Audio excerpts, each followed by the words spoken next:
Most people think it's impossible to sneak into Area 51, where the US has their top-secret military base and supposedly hides UFO evidence. But a man named Jerry Freeman became the only person to have ever publicly snuck into Area 51 using a strategy that outsmarted the US military.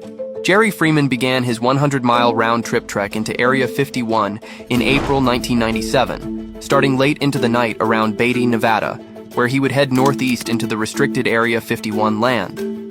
Jerry's mission for the journey was to find evidence of the long-lost 49ers, who trekked across America in search of gold in the 19th century.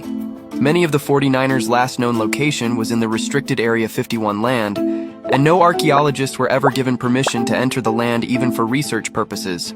So Jerry was determined to be the first. Jerry crossed over into the restricted area in the middle of the night with only binoculars, a butane stove, enough water and food for a couple of days, and a cellular phone that he used to make coded calls to his family and friends who were aware of his journey.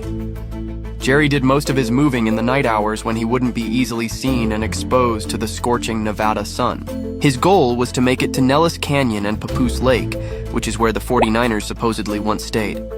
But Papoose Lake is also where UFO researchers believe the US has an underground bunker, where scientists are actively trying to reverse engineer a crashed UFO. Jerry was hiding behind cactuses and also sheltering in massive craters that were formed from testing nuclear explosions. In these craters, Jerry was able to avoid the infrared viewing devices the military uses to look for intruders. As Jerry started getting closer to the lake, he started noticing things that were getting stranger and stranger, like vibrations in the ground where he was walking, and also a massive ship that lay in the desert sand. But it wasn't until he got to the top of Cockeyed Ridge, looking down onto Papoose Lake, that Jerry noticed something completely unexpected from what all those maps previously showed. These videos take forever to make, so part 2 is coming tomorrow. How Jerry Freeman Snuck into Area 51, Part 2. In Part 1, we followed Jerry Freeman, an archaeologist who snuck into Area 51 alone, hoping to retrace the lost trail of the 49ers, a group of gold seekers from the 1800s. After days of hiding in the desert, he reached Papoose Lake, and here's what happened next. As Jerry inched closer, he saw an underground gate, camouflaged so well it blended into the desert floor. Around it, strange lights blinked, and low rumbling sounds seemed to rise from beneath his feet. But nothing prepared him for what came next.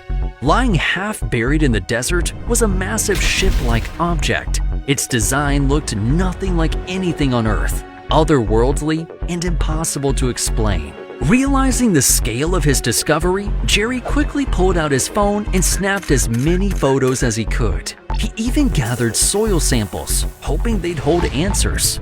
But time was running out. In the distance, Jerry spotted a military helicopter heading his way.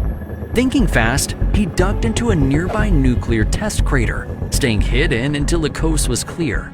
Against all odds, Jerry escaped the restricted zone, carrying secret photos, soil samples, and a story the world wasn't ready to believe.